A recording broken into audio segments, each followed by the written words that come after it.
Welcome, ladies and gentlemen, to episode 42 of Super Switch Headz, the premier Nintendo podcast on all of the internet. My name is David Howe. My name is Matthew Stoner. I am Patrick Knisely. And I'm Vincent Knisely. Hey! Special guest, Vincent Knisely. Yeah, and the name, just so you're out there, if you're listening, yes, we are related. There would are make two sense. unrelated Knisleys in Austin. The room. I've never heard of Knisely before I met you, Patrick. Do you want to hear the etymology? I'd love to hear the etymology. Can you, of Roach, Knisely. I don't know just if real do we quick? have time? No, I'll just say it's a Swiss German a name. Okay. Somebody named like Nusel or something. Three brothers came from Switzerland, and all the Knisleys in America are descendants of them, apparently. Noosels? Yeah, and variants like Nicely and Nicely and all that kind of stuff. News to me as well. Wow. Well, that is the etymology of that name. Thank you very much. What about how?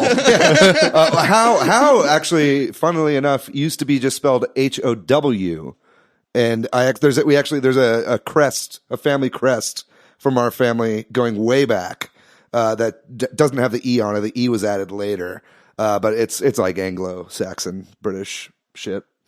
What about you? Wait, hold on. What about While Stoner? we're doing this, Yeah, okay. Let's hit them all. German, original last name is Steiner. So when my German ancestors immigrated to the U.S., they wanted to sound like Americans. So Nice. they changed Steiner to Stoner. There's some split around the Revolutionary War. I did like 23andMe and like all this shit. I was bored a couple of holidays ago, and someone did a split, and some of them kept Steiner, other people kept Stoner. I think I'm just a little too white for my 23andMe results to be interesting. Oh, I'm very yeah. Well, that's a lot about us, folks. We're going to be. you're still listening. Thank you for listening. We've got quite a show for you guys today. We've got a really fun topic today. We're actually going to be talking about the ethics and kind of the morality around leaks and leak culture and kind of what that portends in the gaming industry. Leaks are all over all culture these days. Yeah. It comes out of the White House. It comes out of Hollywood. and it definitely comes in forthcoming video games. So we're going to be kind of diving into that. It's going to be one of those episodes. And we've got some really cool news and rumors we're talking about as well. We got some Pokemon news. Alien Isolation got a release date. We'll be talking some about Donkey Kong Country. We've got a whole thing we're going to be doing. So I hope you guys listen to the whole episode and enjoy that. Do we have any shout outs or anything this week? All right. Well, I do want to thank our listeners. I heard that last episode we did was the most listens in one day to our podcast. So thank you to all the new listeners that no longer listen to us because we don't talk about Pokemon every time. But we will talk about Pokemon right now, which is that the Nintendo announced that Pokemon Sword and Pokemon Shield sold over 6 million units worldwide in the first 3 days. That's fucking crazy. Yeah. So that right there, just in the first 3 days, makes Pokemon Sword and Shield like the 7th highest selling Nintendo Switch for first party game Throughout its whole life. Yes. Yeah. And probably by now it's already a little bit higher than that. Yeah. Because I think there was only like one or there, the Splatoon was like at 9 million or something like that. And that's without you buying a copy. Yeah. You're still giving me a hard time about that. You should play it. It's pretty good. You have shown no interest. Yeah. Vincent bought a copy. So I did. there Hey, you go. there you go. Did you buy Sword or Shield? I bought Sword. Yeah. Same. Okay. Same. We had a heated discussion last episode. If you haven't listened to that episode, check it out, about Sword versus Shield. In the Switch Headz group, Shield is the leader. There was like a poll in the group, and the people that listen to the show or at least actively participate in the community, strangely, Shield is more popular. With And us. according to Robert, Shield is for cucks. So. Yeah. Well, call me President Cuck. 6 million copies. That is the combined sales of the double pack Sword and Shield, correct? Yeah, or presumably. I didn't dig that deep, but yes, I would imagine so.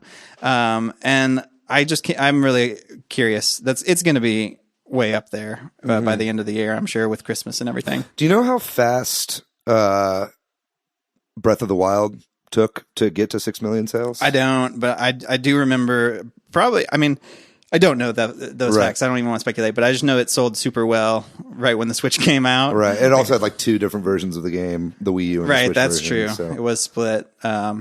And also, I remember at some point early on in the Switch, and we may have talked about this before, there was more copies of Breath of the Wild sold than there were Switches sold. Yeah. So that's an For the interesting Switch. statistic I'd like to look up. Yeah.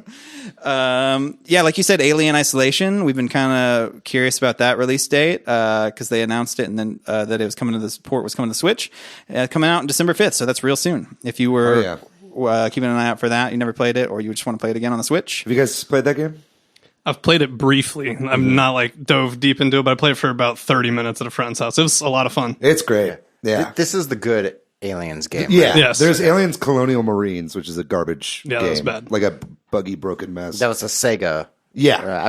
I'm not saying That we was should more like an shit on Sega. adaptation of James Cameron's Aliens rather than like the Ridley Scott Alien. This is Got more it. like Okay. This is almost like what was that game that came out? That like horror game we have to hide in closets and shit. Amnesia. Yeah, it's a very like Amnesia style game. I actually did play this game in VR, which was terrifying, and I recommend it. It's got a VR version. Not really, but you can. If like I had a Oculus Rift like DK2 a while ago, and I hooked that up to my computer, and you can like basically go in the settings and like check a box that puts it into VR mode. That's not like officially in there, but they had showed it off in VR like early on, and I guess they took it out because they were afraid of people like having heart attacks or something. 'Cause it is very, very scary. I had seen it as like one of the first games that sort of started getting people into VR. Yeah. It was like a big popular game. Yeah. So basically, I won't be getting this for Switch unless it has Labo support. That's all it is. So this was kind of an interesting comment. A couple of weeks back, I think we talked about how Shigeru Miyamoto won like Person of Cultural Merit Award in Japan. And apparently at that award ceremony, Miyamoto made a comment to the effect of wanting Nintendo to be as big as Disney. And a lot of people, I think, have taken this the wrong way because a lot of people are like, nobody should be as big as Disney. And like that kind of stuff. But I think he was just saying he wants to be as recognizable, as popular with families and kids. And it's also anytime Japanese is translated, I don't know, who knows if it's what accuracy we're getting. But I think is an interesting comment for lots of reasons. Because it's like, I think as adult fans of Nintendo, like we're like, I don't want you to be the Disney of video games too much. You know what I mean? I mean, that's somewhat what's appealing about Nintendo, right? Because I think what he's talking about is like more kids playing video games and video games being kind of shat on by parents, right? Or what is your take on? Anybody thoughts on this comment he made or feelings about it? Well, I mean, I kind of already think of Nintendo as the Disney of video games. You know, that's kind of how I've always described it to people. Yeah, I guess that's fair. You know, I feel like Mario is the video game equivalent of Mickey Mouse. You know what I mean? Like Mickey Mouse is like the mascot of Disney, and like Mario is in pretty much every first party game that isn't. Mario has to be the most recognizable thing for people who don't play games. Yeah. He's the one thing they'll know when they see it. Maybe like Pac-Man or something. Pac-Man Other or than that. Pikachu, but Yeah, that's yeah. still Nintendo. So Exactly. So it's like, to me, it's like, you know, I think that Disney is a thing where, you know, I have a lot of adult friends who are like massive Disney fans. You know, Chris McKeever. So whenever I read this, I was like, oh, I think you guys are already kind of there. Yeah. And he's saying, I guess to read the quote that, or at least the translated quote, it's something to the effect of, you know, these same parents have no problem allowing kids to watch Disney movies, and we can't challenge Disney unless parents start to feel comfortable about their children playing Nintendo. And I think that digs into that there is sort of still a stigma about video games versus other forms of media. Which we've talked about before on the show, and I will continue to talk about because I do think it's like a changing thing now with For sure. millennials having kids and stuff like that. So we'll see. But it's just an interesting comment. Wanted to get y'all's thoughts on that. I just think like in some circles, Mario is more recognizable than Mickey Mouse. Oh, yeah. Yeah, maybe not Nintendo more than Disney if we're talking like corporations, Yeah. like corporation logo, but from like characters from these giant corporations, then maybe. I think so. Depending on the context. Also, it was the 25th anniversary of Donkey Kong Country, which came out on the Super Nintendo. DK. Donkey Kong is here. Banana Slammer. You guys ever watch the show? The Donkey Kong Country show? Was that the cartoon? He's like, hey, yo, Donkey Kong, let's go. No, I've never seen that. It's bad. It's all on YouTube. Check it out. So Was that I'm sorry, Pat. It was 3D animated. 3D, okay. Yeah. I remember seeing that Nightmare like Fuel. sometime around like reboot. Yeah. Anyway, we're talking about the game. November 21st of 1994, it came out, and I think this game for me was a huge game when I was young. And also, this is the game where the Donkey Kong that we know now comes from. Like the character model of Donkey Kong that everybody associates with Donkey Kong is from this game. And I think that's interesting because it's a rare rare artist, a Western guy who did that design. You know what I mean? And for this Japanese company where, a lot of the other characters' designs are obviously by Japanese people, and there's not as much Western influence. So I think that's kind of an interesting fact. Yeah. Also, the game was just kind of groundbreaking in a lot of ways. The visually and music in that game was fucking fantastic. If you want to do a little bit of celebrating of the Donkey Kong Country franchise, I think Game Explain has been putting up like a lot of interviews with like old Rare staff who are working on the games. Like I know David Wise did an interview, like one of the game's lead programmers did an interview. There's a lot of really cool stuff in there. Like I know originally they wanted to make the game very much like in the Mario universe, because that's kind of what Donkey Kong, that's where Mario is from. This is what kind of broke Donkey Kong out of that. Yeah. And they had all these pitch documents like that included Wario and Mario and Peach and all this stuff in addition to Donkey Kong, and Nintendo like told them, no, we want you guys to like make Donkey Kong its own thing. And that's kind of where it's gone since then, which is really cool to see that kind of split happen and it turned into its own franchise. And if you want to play this game on your Switch, you can't. It's not as part of our free Super Nintendo Entertainment System online. The app, it's not there. Yeah, which is a notable absence. Like, and none of the games from that trilogy are. So maybe whenever we get an update, I feel like that'll be the game we get. Who knows? I hope so. I hope we get Donkey Kong Country 2, honestly, because that wasn't on the Super Nintendo Classic, which was really upsetting because it's like the best Donkey Kong Country game, I think. I never played the second or third one, so if they do come to the Super Nintendo Online, I will check them out. To add further fuel into some controversy about Donkey Kong. It's a huge controversy. At the Nintendo New York store, they had this big giant Donkey Kong that you could take pictures with. It's really cool, but they replaced it with Bowser. Yeah, I saw something about that. It was falling apart, though. That's what people were saying. And I even saw like some selfies or pictures people had taken in front of it where there were big cracks, and it's like, it's seen better days. But yeah, it was on the 25th anniversary. A fine celebration of the anniversary. Yeah. But I really hope these games come to Switch soon. I've played all three of those games probably cumulatively 100 times, throughout all three of them. And it's like, those are like some of my favorite games growing up. I'd love to see like HD versions of them or some sort of re-release. We don't have any details about this, but if you're looking for some game sales, this is probably one of the best time of year for that for any platform. But Switch usually has some first party sales. Just an alert to check that out for Black Friday. Happy Thanksgiving, everybody! By the way, too. Yeah. We should have said that at the top. If you're listening in a timely fashion, I'm thankful for this show. Okay. I am also thankful. If you are listening and you don't own a Switch, great. Thanks for listening. Wow. Yeah, thanks for listening. But there are some like really good bundles out there. If you buy Switch, you get Pokemon for free, or you get some other like a Mario Party for free. But a lot of those bundles are the old Nintendo Switch model. Right. Yeah, so keep an eye out. Keep an eye out on the bundles that you're buying, and make sure if you want the new one, better battery life. It's got a red box. Yeah, get the red box Switch. I doubt it'll happen this year, but last year Facebook was really trying to push Facebook Market, and there was a really steal of a deal for a new Switch on that. So there might already be one somewhere. Yeah, I just saw on like Google, Google Store or whatever. I don't know what the Google shopping I know what you're talking about, network is, but they had a Switch Lite for like 170, something That's like that. pretty good. So keep an eye out for deals. And I will say also, they haven't announced Black Friday eShop deals yet. They did for EU, but not for the US.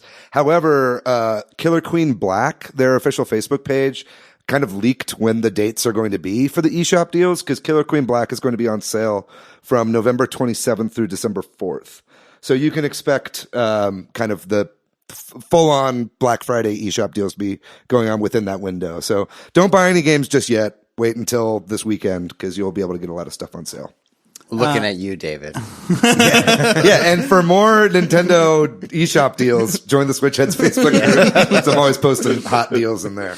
Here's a stupid bit of non-gaming news that turned into gaming news. Tesla announced a new vehicle, Cybertruck, which looks like something straight out of the N64 days of video gaming. It looks like a Super Effects chip creation. It looks weird. It does look weird. And the internet went nuts because it looks like it's out of a video game, making a bunch of meme images of Cybertruck in various different video games. So if you're looking for a laugh, go check those out. You guys going to get the Cybertruck? Yeah. How much is it? Like 40, 50? Yeah, it starts at like 40 grand for like the 2-wheel drive option. And then it goes up from there. Like, kind of want to do it just to say I've done it, because it's only $100 like down payment for the pre-order. Yeah. and also that's refundable. So I kind of just want to do it just to say I pre-ordered the Cybertruck. You bought a Cybertruck. Yo, I love how ugly it is. Yeah. It's really weird looking. It's so like charming. I don't know. It's like a Minority Report car. Exactly. Yeah. And I for one am okay with cyberpunk aesthetic filling our highways. Yeah, I don't know if you guys have favorite Cybertruck memes, but my favorite one is the cover of Cruisin' USA. Yeah, But instead of like a red Ferrari, it's the Cybertruck. Yeah. I think my favorite is the one where the back of the Cybertruck are Laura Croft's boobs. I kind of like the one with the halo, because it totally looks like a vehicle out of Halo with the guys. It totally looks like a warthog. Oh, yeah. Thanks for letting us wax poetic, both about the etymology of our names and Tesla Cybertruck. So a couple of Smash Brothers items. Sakurai does a column in Famitsu. We talk about that sometimes. And his most recent one, he kind of talked about how Smash is the best-selling fighting game of all time now. And he, in typical humble slash love of fighting games, said that, well, Street Fighter 2 really is the king of fighting games. Right. So he didn't want to take the credit. That's because Sakurai hates competitive Smash. Doesn't want it to be competitive at all. He just wants it to be a fun party game for babies. Yeah, and I think somewhere, and I don't know if it was here or maybe in the next. Yeah, it's like not technically a fighting game in Japan. It's classified as a battle action game, whatever the fuck that means. And also, like, who's over in Japan? Like, this is officially a battle. I think whoever's the head at the Japanese patent office is in charge of those decisions. Speaking of the Japanese patent office, there was that tournament we talked about last week that Famitsu, the Japanese publication, hosted with a bunch of different corporations in Japan, including Sony PlayStation. And why do you say it like that? Because Sony PlayStation. That's how you say it, right? Yeah, PlayStation. And Sakurai stopped by, and then in typical non-news Nintendo news that we propagate, Sakurai went by and he's like, "Oh, I was just working on a fighter who hasn't been released yet." And so everybody, and the way it was translated, again, probably some shitty Google Translate, said something of like, "Who hasn't been known by everybody yet." So people are like, "It's from a new game," right? But this is non-news. But of course he's working on fighters. But it's just exciting because we're all excited about new fighters. Yeah. And I don't think it really means it's from a game. Do we know who won that Famitsu tournament? Oh, that's a really great question. It wasn't in the article I read because most people were fascinated by the fact that Sakurai said he was working on a new character. That was the big news out of it. I think if PlayStation won, that means that Crash is confirmed for Smash. Confirmed. And if the patent office won. I'm just waiting for Gordon Freeman. I really want to know what they're going to do with that. Spoiler. That happens. Well, yeah. We'll get your joke in and then we'll move on. Yeah, I want to hear what you were going to say about the patent office guy. It's a stamp. Stamp. Well, Stamp like soon. not like a stamp you put on a letter, but like a stamp that you put like Stamp of imprint. approval. Stamp of approval. Yeah, I don't fucking know. Why am I doing this? So as Vincent just hinted at, and towards our main topic of the day, there was a alleged leak that there's going to the new or a new DLC character, and in particular, I think maybe the next one. It was the claim is going to be Gordon Freeman from Half-Life, because there was a new Half-Life game announced, Half-Life Alyx, A VR only game. yeah, VR It's Half-Life like a prequel. game. It's like in between Half-Life 1 and 2, I think. Is it before them or is it between them? Yeah. Between them. So yeah, it's not Half-Life 3 like everybody wants or guess. Yeah, that's never going to happen. It won't. So there was some guy that apparently leaked info about this game, though apparently he wasn't the only person that had this information. A lot of people did, but he was the only person allegedly that said when Half-Life Alyx was going to come out. Right, it's coming out in March, right? Yes, and he had expressed that date, and he also said that Gordon Freeman would be the next Smash Brothers character to be announced at the Video Game Awards, which is coming up pretty soon. So we'll know whether this is true or not. What do you guys think? This is possible? Bullshit? Who knows? This would be a huge surprise. Yeah, my bullshit meter is like off the charts right now. I agree. But that having been said, it is like the one character I think no one would have guessed. And there's something to that. Yeah. Yeah. And I mean, like Half-Life has no Valve game has ever been on any Nintendo console, as far as I'm aware. No, I think that's correct. Yeah, that's correct. Not counting Bridge Constructor Portal. Yeah, there was like a reference in a Lego game or something. Lego Dimensions. Yeah. But I mean, what I think the guy who leaked this said that like the trailer at the Game Awards would be like G-Man, you know, like coming out and then like saying, like giving the invitation to Gordon and something like that. He had the whole thing like written out. Oh, I didn't see those details. Yeah. So it's like, it would be so fucking cool. Cause I feel like they would have to like bring a Half-Life collection to Switch at that point as well, which I would just get in a heartbeat. This would, I don't know. Like when I first heard Banjo rumored like a year ago, this for me, like Gordon Freeman's on that same level. Yeah. This would be surprising. No one would expect it. We've been talking about Doom Guy and Ryo Hayabusa for a long time, but Gordon Freeman would blow I my haven't fuck heard that, up. and I would love that, Ryu. That'd be great. Yeah. Oh, yeah, From yeah. Ninja Gaiden. He's been Yeah, one of the I love speculated. Ninja Gaiden. Yeah. I mean, I want it now that Yeah, I've heard me it. too. Yeah. So, Like Half-Life is like one of the best games ever. Like Half-Life and Half-Life 2 are like incredible They're games. so good. Yeah, and first of all, can we just say how happy I am that Valve is making games again, regardless of what platform it's coming out for? I'm really excited for Half-Life Alyx. I hope to play it in some way. You know, it's definitely trying to push the VR format. yeah, but it's like, that's cool that they are like, we're gonna make VR. Give it. They've An extra always boost. wanted to do games when they have new technology to do it with. Even Right. Portal, when it came out, was an exploration into something that hadn't really been done. For sure. And I know Valve has been trying to push the VR train for a really long time, but I mean, this makes pretty much as much sense to me as Joker does. Yeah, You know what I mean? Yeah, Like and also, there's no Persona game on Switch, and then they announced that kind of spin-off. So it's like that makes just as much sense to me as this does. So it's been pointed out to in some of the talk about this that we saw how much obviously Sakurai loved Joker and Persona. We saw how much he loved SNK and Terry, and that apparently he has in the past gushed about Half-Life, which lends some credence to it. It's not. It's like it's on his radar as he was talking. I read about. I think it was maybe the second game where he was like blown away by the graphics and the immersiveness of it and that kind of stuff. So I guess that's a little bit on the evidence pile, but I don't think it's happening. It just seems I don't think it's happening. That having been said, I know we're going to see more stuff about Half-Life Alyx at the Game Awards, and like I just have a really strong feeling in my gut that we're going to be seeing the next Smash character at the Game Awards. So regardless, watch the Game Awards, because I think we're going to be getting some sort of news on that. We should watch it somewhere. Yeah, we should do a watch party. Well, let's do it. I think that'd be a lot of fun. We should stream it. Okay. there you go. I don't know. We'll figure that out later. That's soon, right? What is that like? December 12th. December I believe. 12th. That's just my memory. I could be wrong. Hell yeah, let's do it. So our last bit of news that also kind of leads us into the main topic, another leak. There's a person on Twitter, Leaky Panda, who says that Nintendo is going to release 2 new Metroid titles in the next 2 fiscal years.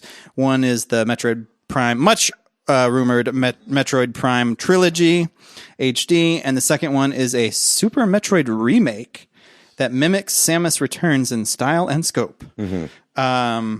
How would you? I mean, so do you believability / would you be excited for either of these? I mean, the Metroid Prime trilogy feels inevitable, but maybe not. But it feels inevitable. Yeah, definitely take this one as a rumor.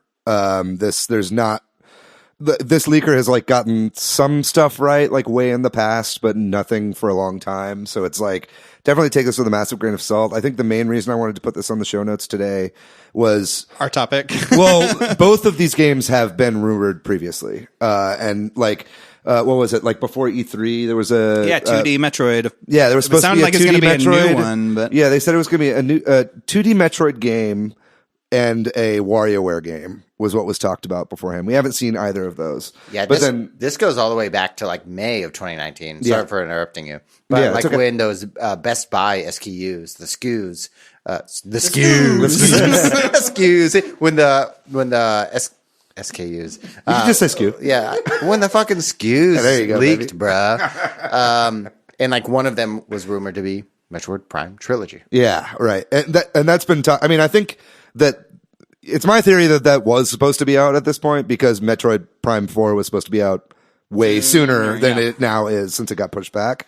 So I think that totally makes sense that it was going to be revealed at the Game Awards last year and then they pushed it because they didn't want to have that game come out like 3 years before Metroid Prime 4 comes out, and that makes sense. It's unfortunate, but it makes sense. But yeah, I would love to see even just Samus Returns port for the Switch. I think would be fine. But yeah, I really hope this happens. Me too. We need more Metroid in our lives. Well, we just talked about a couple of leaks, which will lead us into, or possible leaks, alleged leaks, which we'll take a quick break, and then we will get into talking about leaks in a more philosophical way. Hell yeah. All right, we're back.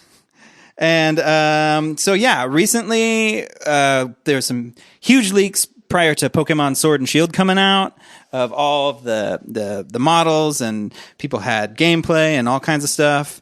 Around this time last year, there was a big, all that ended up being true and was legitimately from the game, but also caused a big shitstorm because there was maybe not all the information about how the game plays, and so people were upset about. We talked about all that last week. Go listen to that episode if you want to hear the details.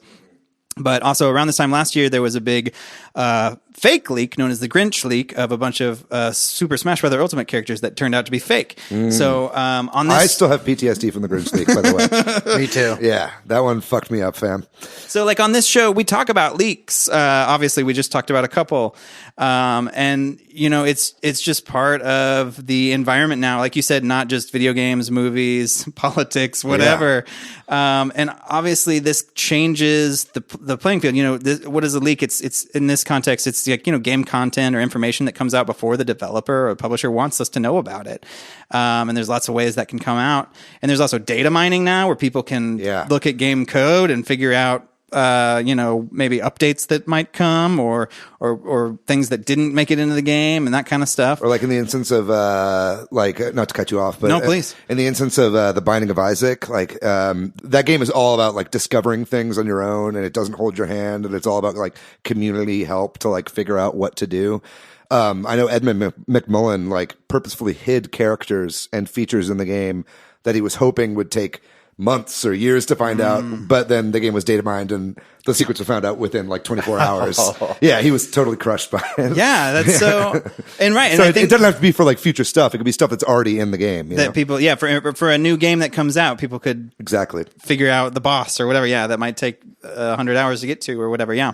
So I think we're going to kind of talk about the good and the bad of this and the ethics of it a little bit. You know, like when is this like essentially spoilers that we want to avoid, or when is this fun information to know about? What are some of the ethical dilemmas that this can raise? So I think I'll kind of lead us through a couple of different scenarios and we'll talk about it. So what about like the Metroid thing we just talked about, the leak of an unknown game that has yet to be revealed. So like, I think arguably you guys agree or disagree, this is maybe the safest / best kind of leak because, hey, it's fun to know about something because it's not like we're getting, if it's just this game is coming, right? Do you guys agree, disagree? Any thoughts I agree, on but that? I'm also curious, like, the difference between a leak and just speculation because Yeah, a rumor. leak sounds like definitive information. Right. But if this is, we have no idea if it's coming out. Was it leaked? We can jump ahead to that, which is our leaks. A lot of leaks are fake. Yeah. Right? Like, and maybe we should jump ahead to that concept. We can't trust leak. Like you were just saying, take this one, this guy or girl, Leaky Panda, whoever they are, doesn't have the best track record in terms of things actually panning out. Right. And so not every leak is real. You know, these are all alleged leaks until they're proven right. and you know, I mean, look at the Grinch leak, right? Like, in addition to you can't tell if it's real or not or whatever, there's people out there that do it for the lulz. You know what I mean? And like do it because they want like a brief amount of internet fame or whatever. You know, I don't think we ever found out who did Which the is, Grinch leak. do they get that? Or is it maybe not, some people do it for the internet fame for sure? Well, like take for instance the guy who did the Rayman leak for Smash. Do you remember that one? I remember that guy. Yeah. So there was basically this dude who made this really good looking render of like a Smash art looking render of Rayman. Put it like he has a whole YouTube video showing his method of doing this, right? He like basically he's a really great artist. He did this Rayman render and then he used like video editing software to like add a Rayman box in the character selection screen, you know, and like did all this stuff and then basically used that fame of having done that to start a YouTube channel called Smashify Me or something like that. And so now that guy's got like, you know, couple 100,000 YouTube subscribers, you know? So there's definitely an aspect of it that goes to that. But then I think it's also some people that just like to watch the world burn. Yeah. So, and to the former too, you know, this person that leaked this Half-Life coming to Smash thing, I saw, I don't know if you watched Papagenos do a video about it. Yeah, I did. That person whose name is like Monsoon or something like that, they really were like, somebody else was like, well, I might have some info that deconfirms that. And this person was like, well, I don't deconfirm it until Papagenos does a video about it. Which just is like, you clearly just want your name out there. Yeah, but what's also red funny to flag. me is your internet handle name. You know what I mean? It's not like, like, what does that get you? Like we're talking about Monsoon or whatever. More followers on Discord, I guess. Hey, man, it can get you more like YouTube subscribers or Twitch subscribers, in which case you are making money off of that. Exactly. And also, like, I think you're right. Some people just want to fuck with people. It's the same people that cheat in games or whatever. So I personally think that fake leaks actually make leaks more exciting for me. I agree. Yeah. Because this is a complete not possible hypothetical situation. If every leak for a video game was true, then it would be boring. Right. Sure. Because it would just spoil the surprise. Which I think unless there's anything else you want to say about fake or questionable leaks, we can jump back to what I was talking about. Not necessarily, yeah. Like what you were talking about at the beginning, like, is it like good or bad to like have these leaks? I think that the creators of these games would certainly argue that it's bad. Right, because they have a way they want to announce the game. Yeah, like, you know, every time a Smash character is leaked, like Sakurai dies a little bit inside. You know, because he gets off on those reveals, you know, and Nintendo is like, and they put money into the way they do it and the fake outs and the, you know what I mean? yeah, like Joker was leaked long before Joker came out. You know what I mean? I mean, it was at least rumored. And right? data mine. For some of that was from data mining. Yeah. And so, but I mean, to your point, Patrick, I think that, and sorry if I'm bogarting this go topic, for it. but Bogard. For me, whenever I do see a reveal, it's like, oh, fuck yeah, that one was true. right. You know what I mean? And it's like really exciting all of a sudden that you felt like you were on the inside. You know what I mean? Which is what we try to do for our listeners. And I think, you know, like, so, I mean, talking about a game that we don't know about, you know, obviously, like, it can take away the oomph when it gets announced, though, right? Like I think it was the most recent Nintendo Direct where Overwatch got leaked a week or so before that, and then they opened with Overwatch being the big announcement for that, and everybody's like, yeah, we already know that, you know what I mean? And it's like, oh, it took the it took the pop out of the announcement. And I mean, so it's a bit of a spoiler for the announcement. And does it make that feel more lackluster when you actually see the announcement? And I think Overwatch is a perfect example of when I think knowing that leaked, it spoiled it for me. Yeah. Yeah, because Overwatch, huge PC game. A lot of my friends play it, and I was excited to play it with them. But when it got leaked, and because the Overwatch game didn't get leaked, but it was a case. Yeah, like it a was Nintendo like- Switch. Yeah, that case. was their own fault. Yeah. Yeah, it was like Amazon Or Amazon's fault. yeah. Which led people to believe, of course they're going to have Overwatch on Switch. And that was like 2 weeks before the reveal. Like it did ruin it for me. I wasn't as excited as that surprise reveal at the beginning of it. And if you want to see proof of that, check out our YouTube video of the E3 direct. Where y'all like, yeah, we already knew this. Basically, yeah. I think you were even in the other room. And I was like, it's Overwatch. And you're like, yeah. Yeah, okay, whatever. Yeah. And then there's also sort of a related thing where maybe like a release will get leaked. You know what I mean? Like a release window or a release date. And that seems also not that dangerous, but that could also take away some of the pop, like, you know, Sure. like when that happens. But, and I also think, kind of talking about this broadly, I think the fact that game companies now want to announce games so close to their release, leaks are more common, right? Because I mean, like talking about this broadly, like, you have people who make games, people who publish games, people who market games, people who, you know, there's all this test games, all this chain where there's potential leaks. Yeah, And people making signage or advertisements for it, at, you know, marketing companies, all that kind of stuff. the longer or the shorter the window between any of that and announcement, there's more room for people to leak something. Inversely, though, I see why a game company would want to do that because, you know, announcing a game years in advance then can take the steam out of the release. And you have to think that, like, you have to think of the video game market and like video game consumers, you know, only a small percentage of them are going to be following internet leaks. You know what I mean? Like a lot of people were probably really surprised by that Overwatch thing. Yeah. You know, I doubt like everybody who watched the Nintendo Direct for that E3 That's fair. followed those leaks coming out beforehand. That's fair. you know? Sometimes it's hard to separate myself from that. Yeah. But something also to consider then too is also like Vincent and I were talking about The Mandalorian before this, and like I don't want to spoil anything for that, but like that shit's all over the internet. Yeah. Like Yeah. big things, and I'm not saying Overwatch for the Switch is that big, but like if you even casually watch YouTube videos, that might pop up on your feed, or that the might like spoilable thing from yeah, Mandalorian. like on a Yeah, thumbnail or something. Yeah. So like It at least took like a couple weeks for those memes to start popping No up. way, dude. It took like 4 or 5 days. Yeah.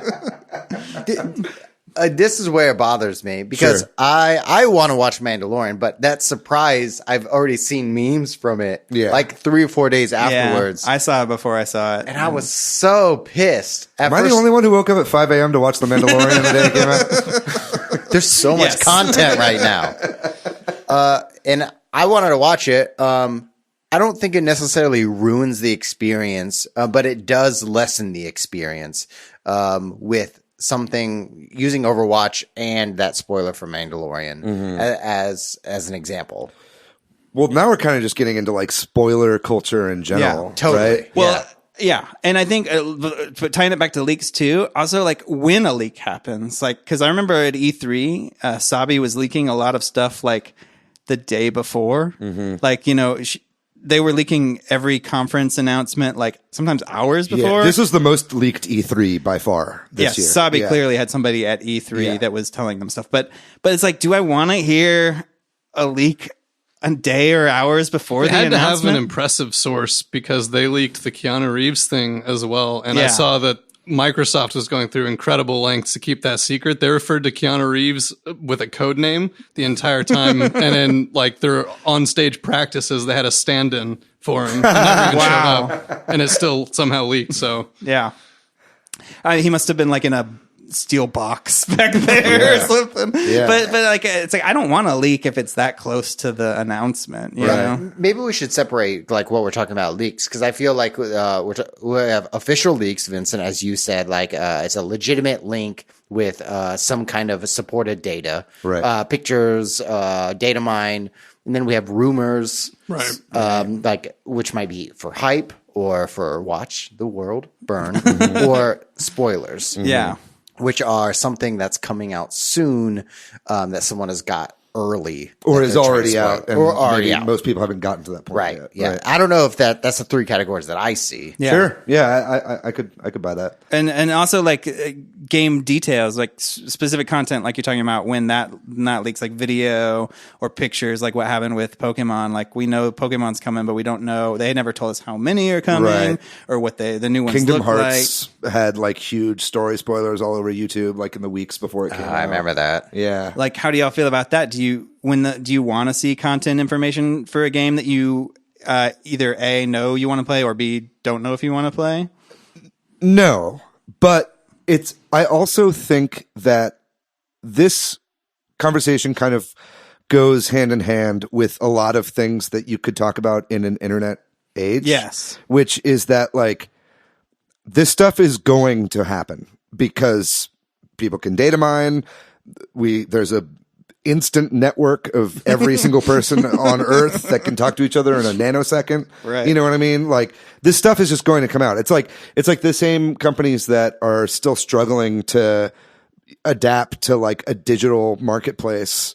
You know what I mean? It's like the film industry is like kind of just finally figuring out how to tackle the internet, right? Because of their outdated like models of, I don't know what the word I'm looking for Distribution, is. Yeah, distribution, monetization, right? It's like you just kind of have to adapt to this sort of stuff. And if that means like sharing it with less people before it goes out, that's just something you're going to have to do. Or it maybe means that us as the consumers have to police our own practices Yeah. on what we can and cannot look at online. You know what I mean? Because it's going to happen whether you like it or not at this point. And it's just like, how are you going to adapt to it? Right. And I mean, yeah, go ahead. Yeah, one of those adaptations that people have done online is like on social media, you'll say spoiler alert or rumor alert, and then you'll do like tons of dots and tons of spaces. Sure. So that the only way that you can read that is if you actively click on it to read it yourself. So it's not a surprise, you're not spoiled, or it's not given away by any means unless you engage with that link or content. And there are like extensions for Chrome or Firefox that will like block certain words. Like for instance, right now there are Star Wars Episode 9 story spoilers like out there on the internet. I haven't seen any. I'm not going to spoil anything here. I haven't seen anything. But it's like, I know people that have had extensions installed on their computer that just blocks everything Star Wars. You know what I mean? Like for the month or so that they know stuff is out. So that's something you can do. It's a little annoying. Yeah. But well, it sucks to have things spoiled, I'm not a fan of like the fact that I saw some Mandalorian stuff before I saw it. But and so like to that point, like if I'm not going to be able to watch, say, like a Nintendo Direct live, I will avoid being on the internet to like and have the link ready to go. Like I Sure. don't want to have things spoiled like that. And something too that's interesting about like say data mining, for example, is sometimes there can be stuff in the code that people find that isn't in the game, like was just old stuff. So sometimes, and it's sort of the same to that fake like leak. I like when that happens because then we don't know if that's an update coming or what have you. I like the uncertainty. And so I think when something's a clear spoiler, fuck that, right? Or like maybe, I don't know. It's such a messy topic. I think Nintendo themselves have adapted to this a little bit. I think that that's why we see these kind of like quote unquote Twitter directs that happen sometimes with Nintendo. Like for instance, you were talking about the stretchers. Like nobody gives a shit about the stretchers, but like, or stretchers. What's that game called? Stretchers? Stretchers. The stretchers. But nobody knew about that. Nobody knew about it, and they just dropped it on Twitter. Yeah. Like one day, they were just like, "This game's coming out soon." You know what I mean? I think that if they had held off for a Nintendo Direct, that would have been spoiled eventually. Oh, we found this thing on the eShop, and there's blah blah blah blah blah, Yeah. or whatever, right? And a few months ago, there was like a string of announcements on Twitter, and I think that like they kind of pick their battles there. It's like, what are we going to hold for a Direct? What are we just going to drop and have that be a surprise just by itself? I think a lot more people are kind of taking that model. Do you think that when we're trying to talk about fake spoilers, do you put your tinfoil hats on? Do you think that companies ever put out fake leaks? Yes. Yeah. Do you think it? Okay, everybody thinks so. Yeah, of course. Why do you think they would do that? Is it to catch leakers? Is it to throw people off, or both, or you know? Yeah, I'd say all of the above. Yeah. Yep. Well, yeah, we all agree. Do you think that like all this crazy Smash speculation, for example, is some of that might be like that there are these leakers that have some credibility, that have all this disparate characters? I totally think so, because after Terry was announced, there's a lull, because usually there's a new Smash character DLC announced at the end of whenever the new one's released. But we didn't get this at the end of Terry. So naturally there's going to be a lull in some of the hype and some of the excitement. Like there's like small murmurings. But now is the right time to like make a fake leak, create a legitimate leak, whatever it might be, to generate excitement and hype about whatever's coming up soon. Yeah, I think if Sakurai were smart, which I think he is, I think that he would be making renders for all these characters that will never come out. You know what I mean? And making videos and shit that like circulate internally. And show them to interns. Yeah, exactly. Yeah, or just show specific stuff to specific people that you maybe have Fears inclinations about, that they might be a leaker. You know, it's like if you show each marketing intern or whatever like a certain character, and then that specific one is leaked, then you know exactly who it is. It's like when you put blue dye on money in a bank. You know what I mean? It's like the way to find out where it went. So like, let's get into some more of the ethics and like, what's the word I'm looking for? Like result, like fallout of yeah, like the dangers or what have you of some of this. So like, as people who talk about this information, we were talking about how we don't like spoilers. Are we perpetuating spoiler culture by following leaks and sharing them and stuff? Do you think, should we be more thoughtful about that, or do we do it in a good way? Well, I mean, we're a Nintendo news and rumors podcast, so it's like, what else are we going to talk about? Yeah, it's hard enough to find Nintendo news every week. Yeah. We do this shit every single week, so it's like, and there's YouTubers like Papagenos who've made their entire careers off of leaks for Nintendo games. You know, so it's like, I think if you're listening to this podcast, you're somebody that's okay with that. Hopefully you're not like, Metroid's coming. Oh, fuck you guys. Yeah, I think we or anyone who talks about these kind of leaks, I don't view them as spoilers. I'm excited and I'm hyped, and I just want to generate some of that excitement and hype with Nintendo fans. Yeah. If we're talking about specific Mandalorian things and saying that what that thing is or whatever, then I feel that's might be bad. We're ruining it for someone else without giving some kind of spoiler. Like, we talked about Pokemon for like 40 minutes last week, and I don't think we spoiled anything. I think we did a pretty good job. I think so too. I think we try to avoid game specific spoilers, but I think and probably you're right that if anybody wants to like experience announcements as they come purely, they aren't listening to our podcast. Now, Town, I'll spoil. Did you get far enough to spoil it? Absolutely not. No, please spoil anything. That game gets really good in hour 25. So yeah, like people's jobs and careers and are on the line here if they end up being, and I don't know what I was going to say is the third thing there. Yeah, I don't know. For some reason, whenever you're saying that, it just reminds me of like hyenas, or like pack rat, like creatures, like animals that like feed off scraps. So obviously it's their fault if they're breaking NDAs and that kind of stuff. Right. So I don't know that I have a ton of sympathy for people, but I could also see if you worked on the internal development of something, just wanting to tell somebody, you know what I mean? Yeah. And there's been a lot of instances recently. We'll talk about a few of them. Most recently, Pokemon has hired a law firm in the U.S. to try to track down, and there already is a lawsuit. It's just against Jane Doe right now, where they're trying to sue whoever released the strategy guide on Discord and 4chan. And so, and all the like images and all that. And they did, and also like, they issued a bunch of takedown orders to everybody on Twitter and YouTube that was sharing those images, which this gets into an interesting legal question, which it's legal to report on leaks, right? Like, we're not the person breaking an NDA. We're not doing anything wrong here, for example.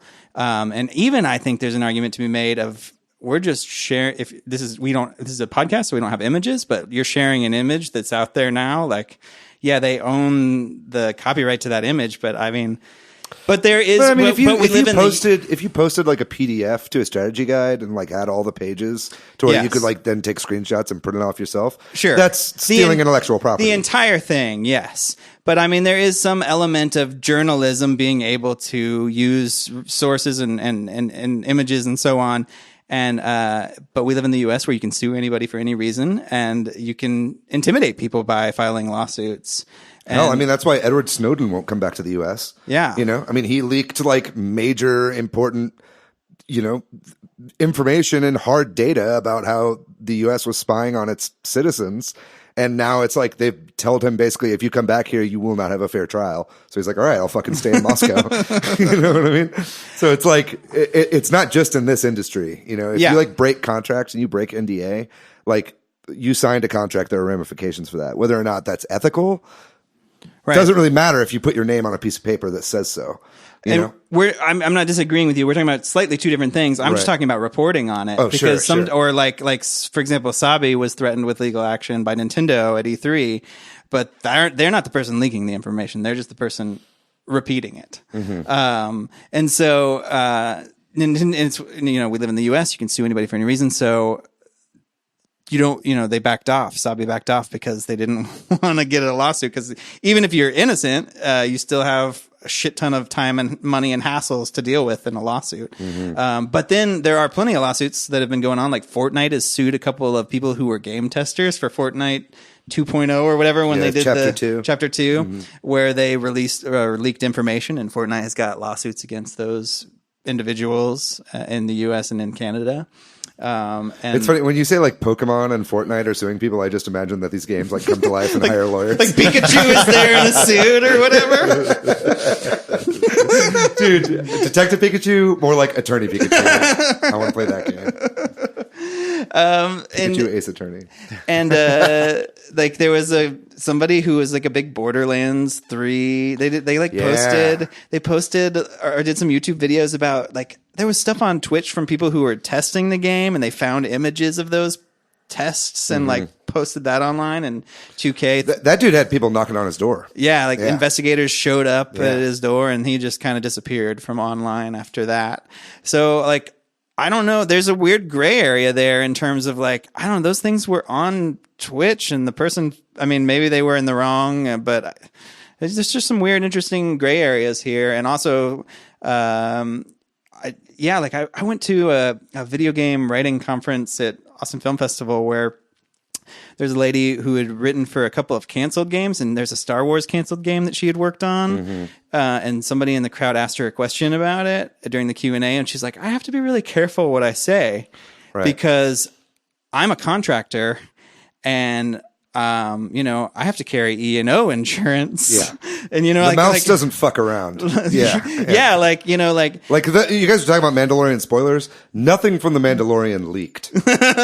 Like they keep a pretty fucking tight ship because they sign their lives away. You know what I mean? And they'll never work in the industry again because Disney owns the whole entertainment industry. This guy who was a Fortnite tester is probably never going to test a video game again. Yes. Right? You have to have, if you're a contractor or if you're an employee, you have to sign NDAs, or you have to have, insurance. And if you leak something and you get sued, your premiums go up, what I mean? Like all that stuff. So I guess that gets to maybe one sort of philosophical thing I want to talk about is why would people leak stuff? Like why would you do that if you were a tester or whatever? Like, is it what I talked about? Like you work on something and you just got to share it with somebody, or what do you think what's the reason behind it? Man, I think from the human element that I really think of is like you're working on some really cool project, some IP, Star Wars or Half-Life. Everyone's going to be no one has played a new Half-Life game for what, like 10, 15 years? Yeah, a long ass time. If you've been working on Half-Life Alyx, you've probably want to talk to someone about it. because At least like your wife or something. That's the Yeah, thing too, yeah. right? Like as somebody who's Yeah. married, I think about that. Like if I worked for Valve or Nintendo or something, and I was working on some secret first party game, how could I not tell my wife what I'm doing all day, every day? yeah. Some And then what if she then just, you know what I mean? Like And you divorce her. That's true. Sorry, Patrick. This is nice knowing you, Erica. she doesn't listen. Cool. Well, I those are major the talking points I had. Is there anything else? Any thoughts on leaks or leak culture? I think there's a difference between like legitimate leaks that are breaking NDAs that will cause someone to get fired or lose any future career opportunities versus some like game facts comment. Mm-hmm. Like there's a lot of like Smash rumors that Papagino covers, that blocked content covers. There's just like game facts comments, and there might be rumors or speculation. But You're NeoGAF or something like that. NeoGAF. Or what is it? Resetter. Yeah, Resetera. Bonicelli. But for like the Pokemon stuff, I don't know. I don't know how I feel about those leaks because I want to know that Squirtle's not in it. Like You bought it anyway. Yeah, I bought it anyways. But there was like an embargo for a really long time. But I think that Pokemon Company has an expectation to deliver what's in their game, and that was specifically hidden. Maybe not intentionally, but it wasn't talked about. That there's a major like Dexa as we talk about. But I want to, as a consumer, be educated on the things that I'm spending money on. And I don't know if I'm necessarily okay with it, but I accept it because I want to know about the stuff that I'm spending my money on. Sure. Oh, and one thing before we move on, Vincent, you also talked about something when we were coming over, like esports leaks. Like there was something some comment you had. Yeah, just like the idea that there was several instances where leaks, roster changes for professional video games happened, where the player found out that he was being cut from the team because someone leaked the roster change, and even the organization hadn't told him yet, and he still had multiple tournaments to play with them, and that sounds like a pretty crappy situation to be in. Yeah. Like multiple Trump administration officials have found out they're they're getting fired. fired.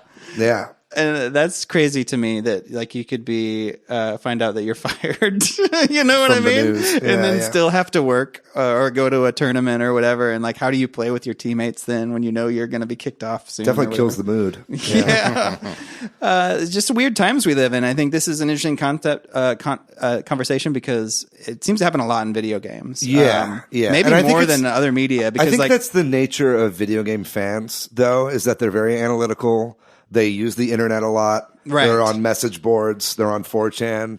They're on these places where there's a lot of anonymity, that where you can protect yourself from stuff like this, and you are prone to speculation and stuff like that. So I think that that's a big reason why we find it more in video games. Yeah, than like but I do think that it's just we're in an internet age now, and this is just the future we live in now. It's like we're just going to have to figure out how to combat piracy. You can't sue everybody who pirates a movie. You know what I mean? And you can't fine everybody who pirates a movie because like hundreds of millions of people pirate movies, right? We live in a world now where like all of our elections are going to be compromised. You know what I mean? If we keep doing electronic voting systems, you know what I mean? You just have to assume that every election from now on is going to be compromised, which the only solution for that is do paper ballots, right? Yeah. The only solution for that in a video game thing is, only share information with like 5 people within the core group of people that are going to be working on something, right? You just have to adapt to these sorts of situations if you want to stop it. Now, that having been said, I think you're right. I think that we also live in a world now where like entertainment culture, nerd culture has spawned its own form of entertainment, podcasts and YouTube videos and all this kind of stuff. And it's definitely not on us not to report on leaks. You know what I mean? Like I said, it's fun for us, and I think it's fun for some of our listeners to talk about this kind of stuff. So it's just, you just have to kind of like make those decisions for yourself. You know what I mean? Like what you're going to pay attention to, what you think is ethical. I think that it comes down to the stuff is out there, so you just have to adapt. As far as I'm concerned, I say we keep reporting on leaks. Oh yeah. Because again, like you Conclusion, said, it's fun to see which stuff is true and which stuff is bullshit. You know what I mean? And like, I still get a buzz. Like when I saw the Overwatch thing, I got a buzz being like, hell yeah, I'm on the inside enough to where I knew this was going to happen. And I gave myself a little pat on the back. You know what I mean? It's a little bit of fucking serotonin release that comes with being right about something.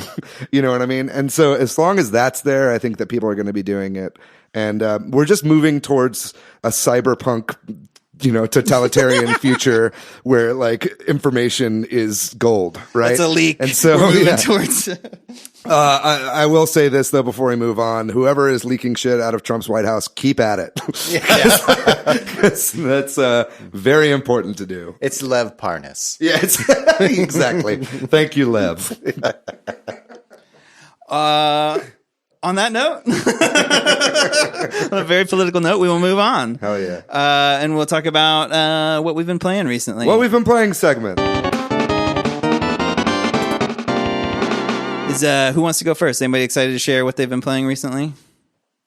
I will go first. I'm looking up a Switch. I will go first. I have been playing more Golf Story. I'm very close to the end of beating Golf Story. Great game. I am on I bet you that next week I will have finished it. I probably will finish it the next day or two. So I will save final comments for next episode. Okay. Played a little more Mario Maker 2 and Smash, of course. But David, you'll be interested to hear this.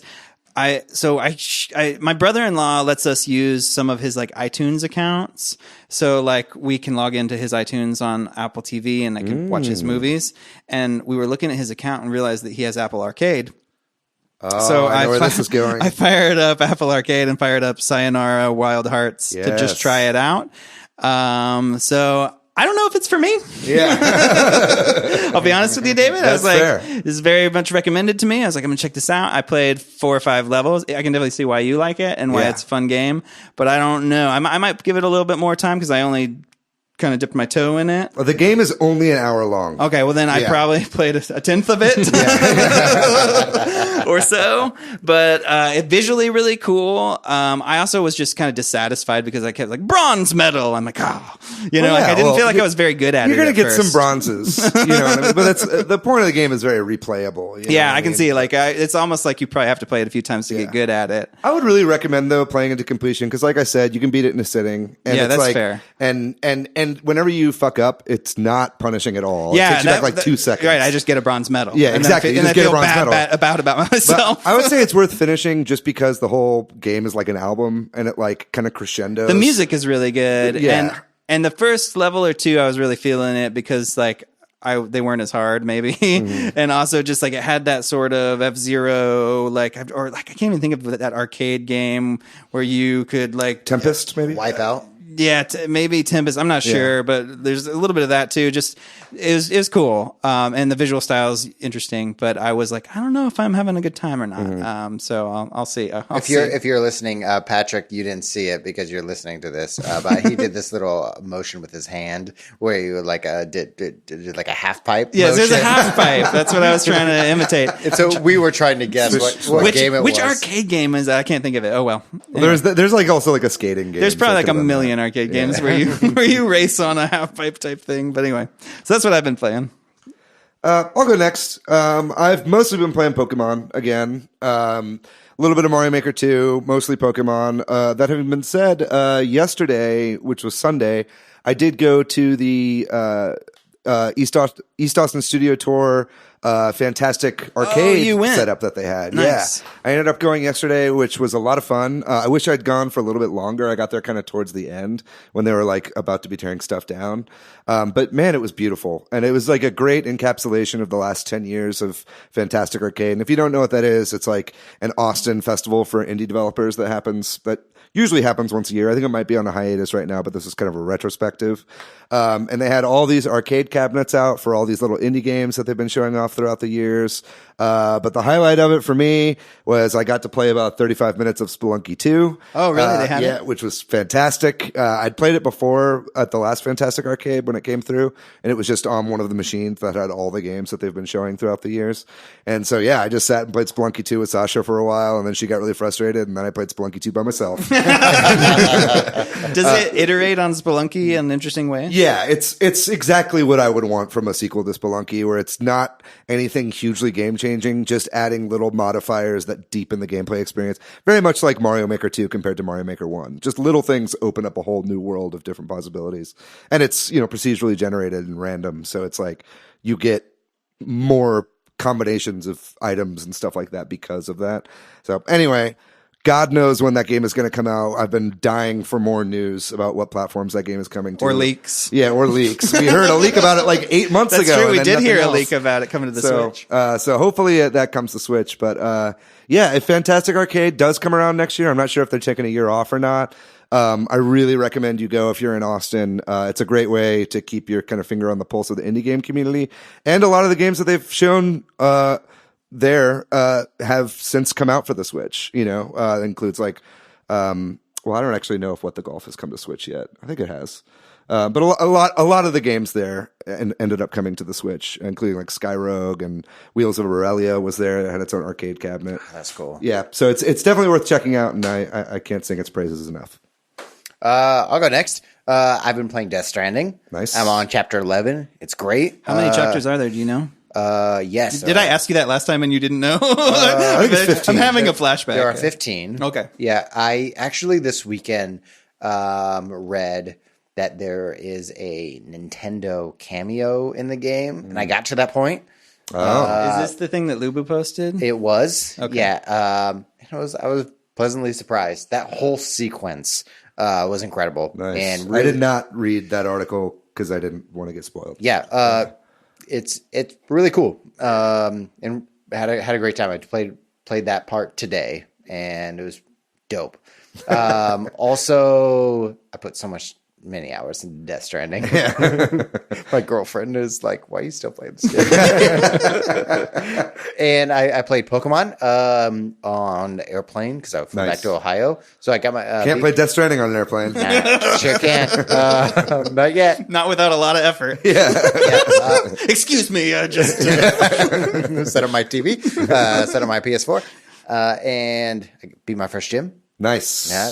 Nice. It is good. And man, I've been playing so many games. And got an itch for like escape room games. Mm-hmm. So I picked up The Room. You ever play The Room? Yeah. Oh no, I haven't played it, but Okay. that's on the Switch, right? Yeah, I think so. Yeah. Yeah. It's like a puzzle box escape room. So you have a box and it has like secret compartments and stuff. It's like a mobile game originally too. Yeah, right? it's a mobile game back in like iOS 8 or something. Yeah, like that. yeah. So I picked up 2 of those and been playing those. And I'm stoked this week. I have all week off from work, and I promised Brian Bonnet, shout out to him, Switchhead, that I would play Deadly Premonition. Oh hell yeah! And so I'm excited to play this. That's the like weird game, right? Yeah. Like, Twin it's like the Peaks Twin Peaksy inspired. game. Yeah. I'm excited to play. Nice. Let me know what you think. I will might check that out too. I'm going to play it this week. Nice. Vincent, how Cool. about you? Yeah, I've been playing Pokemon as well. I'm between the 3rd and 4th gym, I think. That's where I am as well. Who's your starter? I got Grookey, the grass guy. Yeah, there we go. I've gone game. fire on like every game before that. I decided to switch it up. I always go back to some games. Smash is one of them right now. I always go back to Counter-Strike. Recently, I got the Xbox Game Pass on PC, so I nice. tried The Outer Worlds, which is kind of new. Is a cool game. Yeah, I can't wait for that game to come to Switch. Yeah, I'm really. I'm a big Fallout. I fan. loved it. I thought it was great. The only criticism is I thought it was too short. Oh, did you already beat it? Yeah. I'm not sure. It was probably, if you don't do like a lot of the side content or a lot of exploring, you could probably finish that game in like 10 to 15 hours. Wow. It's not very long, but it's a good game. It's a lot of fun. I just got a really good sense of humor as well. Yes, it does. It's like, I don't know, maybe a weird mixture between like Borderlands and Fallout Okay. Cool. Were you in space. a Game Pass subscriber before you started playing Outer Worlds? No, because there was a promotion to sign up for $1. So $1 just like, for like yeah, I'm 30 doing that. days. And then I noticed, and then I noticed that Metro Exodus was on it as well, so I started playing that too. Nice. Yeah, that's definitely the future of games. Is like subscription Netflix style services. Origin or EA has that as well with Origin. Right. And Apple Arcade, like we were talking about. That's awesome. Yeah, no, it's nuts. The Apple Arcade, like I didn't look at everything on there, but there's shit tons of stuff. And I mean, at Game Pass, there is too. So Yeah. it's crazy. Well, hopefully Cool. that shit comes to Switch as well. Apple Arcade. xCloud, where are you at? Give it to me. Cool. Well, that about wraps it up for this episode. Thanks, everybody out there, for listening. If you've got any thoughts about leaks, we'd love to hear them. Share them with us on our Twitter at Switch Headz, or send us an email, superswitchheadz@gmail.com, and all that's with a Z. Hey, but you should know that because you're listening. Maybe. We pronounce the Z. It's a hard Z. It's a hard Z. Yeah, if you want to find me individually online, you can find me at PDYX. I'm on Twitter, Matthew, MATHYOU. I'm everywhere on the internet at Monolith Fiji. And what about you, man?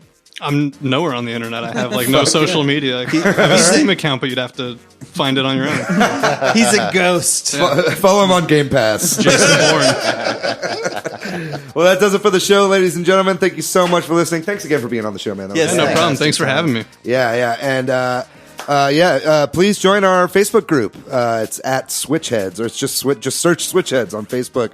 The Tesla Cybertruck memes are popping off, and there's lots of fun discussion going on there too. So it's a really great way to interact with some fellow Nintendo fans. Yeah, I feel like now's the right time with memes and like Cyber Monday happening this coming Monday and Black Friday. We'll be posting some deals. Yeah, it's going to be a really nice time for the whole family. Although we do say fuck on it, so maybe keep your kids away.